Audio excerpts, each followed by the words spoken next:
Is there any rule of law in Telangana? ఆ నవీన్ యాదవ్ ర్యాలీలో వ్యభిచార గృహాలు జూబ్లీహిల్స్ ప్రజలు ప్రత్యేకించి వినాలి, తెలంగాణ ప్రజలు కూడా వినాలి. ఇది కేవలం జూబ్లీహిల్స్ పోరాటం కాదు. ఇది వ్యభిచార గృహాలు నడిపి అబిడ్స్ పోలీస్ స్టేషన్లో టాస్క్ ఫోర్స్ వాళ్ళు దాడి చేసి అబిడ్స్ పోలీస్ స్టేషన్లో అప్పగించిన అఖిల్ పైల్వాన్ అనే వ్యక్తి ఇవాళ నవీన్ యాదవ్ ర్యాలీలో పాల్గొంటాడు. కత్తులు కటార్లు పట్టుకొని డాన్సులు చేసుకుంటూ పోతారు. వీళ్ళక ఈరోజు ప్రజలు ఓటేయాల్సింది.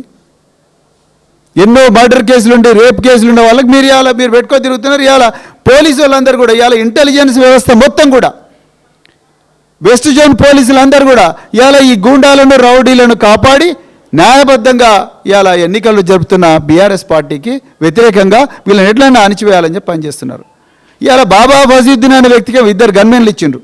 మరి బోరబండలో, రహమత్ నగర్లో బీఆర్ఎస్ నాయకులందరినీ కూడా మిమ్మల్ని బైండ్ ఓవర్ చేస్తారు అబ్బాయి, మీరు అర్జెంటుగా వచ్చి మధురానగర్ పోలీస్ స్టేషన్, లేకపోతే బోరబండ పోలీస్ స్టేషన్, లేకపోతే జూబ్లీహిల్స్ పోలీసులకు వచ్చి అటెండ్ కండి అని చెప్పి చెప్తున్నారు. ఇంకెక్కడుంది రూల్ ఆఫ్ లా?